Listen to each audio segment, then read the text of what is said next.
Welcome to standard dictation. Dictation 5 second में शुरू होगा। स्टार्ट।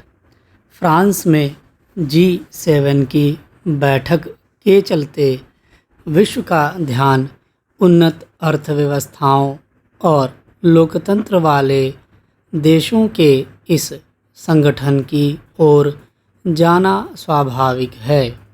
वैसे तो इस संगठन के सदस्य देशों में अमेरिका के अतिरिक्त Britain, France, Germany, Italy, Canada और जापान भी शामिल हैं, लेकिन कुल मिलाकर इस पर अमेरिका का ही दबदबा रहता है।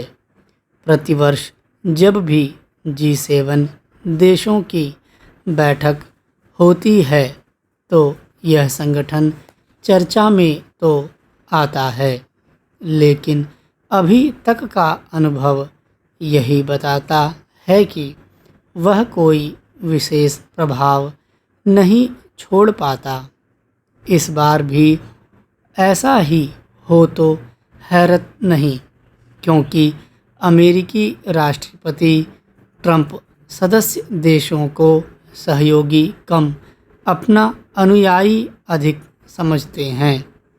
राष्ट्रपति के रूप में अपने इस दूसरे कार्यकाल में उन्होंने करीब करीब सभी सदस्य देशों के साथ टैरिफ और अन्य मामलों में मनमाना व्यवहार किया है। कुछ सदस्य देशों के साथ तो उन्होंने बहुत ही बुरा बर्ताव किया है। उनके अपनी ही चलाने वाले रवैये के कारण अमेरिका के अन्य देशों के साथ मतभेद बढ़े हैं।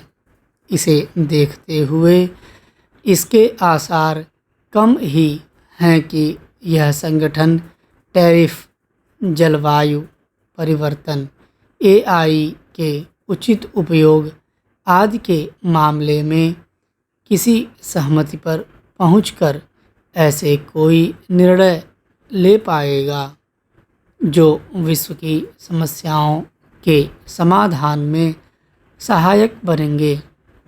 यह एक तथ्य है कि आपसी मतभेदों के कारण ही G7 संगठन न तो रूस यूक्रेन युद्ध को थाम पाया और न ही पश्चिम एशिया संकट समेत अन्य वैश्विक समस्याओं को समय रहते सुलझा सका। इस बार बैठक का एक प्रमुख एजेंडा व्यापारिक असंतुलन दूर करना भी है, लेकिन इसकी अनदेखी नहीं की जा सकती कि इस असंतुलन का एक बड़ा कारण तो खुद अमेरिका है। ट्रंप के नेतृत्व में अमेरिका ने सदस्य देशों के साथ ही अन्य कई देशों पर जैसी धौंस जमाने की कोशिश की है, उसकी मिसाल मिलना कठिन है। चूँकि पिछले वर्षों की तरह इस बार भी भारतीय प्रधानमंत्री को मेहमान के रूप में इस संगठन में आमंत्रित किया गया है, इसलिए भारत के साथ विकासशील एवं निर्धन देशों का ही ध्यान भी इस बैठक की ओर जाएगा, क्योंकि प्रधानमंत्री मोदी ने इन देशों की आकांक्षाओं को रेखांकित करने की बात कही है। वे पहले भी ऐसा करते रहे हैं। G7 बैठक के दौरान भारतीय प्रधानमंत्री की अमेरिकी राष्ट्रपति से अलग से मुलाकात होने के चलते यह भी विशेष रूप से देखना होगा कि दोनों देशों के संबंधों में व्यापक सुधार का रास्ता साफ होता है या नहीं।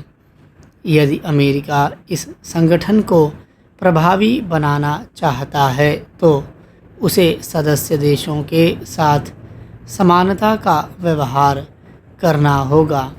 निस्संदेह ऐसी ही अपेक्षा भारत और अन्य मेहमान देशों की भी रहेगी। अमेरिकी राष्ट्रपति को यह आभास होना चाहिए कि अब अमेरिका पहले जितना सक्षम नहीं रहा। दिल्ली समेत एनसीआर में आतंक फैलाने की साजिश रच रहे मॉड्यूल का भंडाफोड़ कर 7 आतंकियों की गिरफ्तारी राहत की बात है और इसके लिए दिल्ली पुलिस की स्पेशल सेल की सराहना की जानी चाहिए। इन आतंकियों को पाकिस्तानी खुफिया एजेंसी आईएसआई से जुड़े आतंकियों ने इंटरनेट मीडिया प्लेटफॉर्म के जरिए भर्ती किया था। आतंकियों का ये सिंडिकेट संभावित हमले के लिए संवेदनशील ठिकानों की रेकी करने के साथ ही पाकिस्तान से पंजाब के रास्ते लाई जाने वाली ड्रग्स और हथियारों की तस्करी में भी संलिप्त था। ये गंभीर चिंता की बात है कि विगत कुछ माह में राजधानी और आसपास के क्षेत्रों में आईएसआई की सक्रियता बढ़ी है।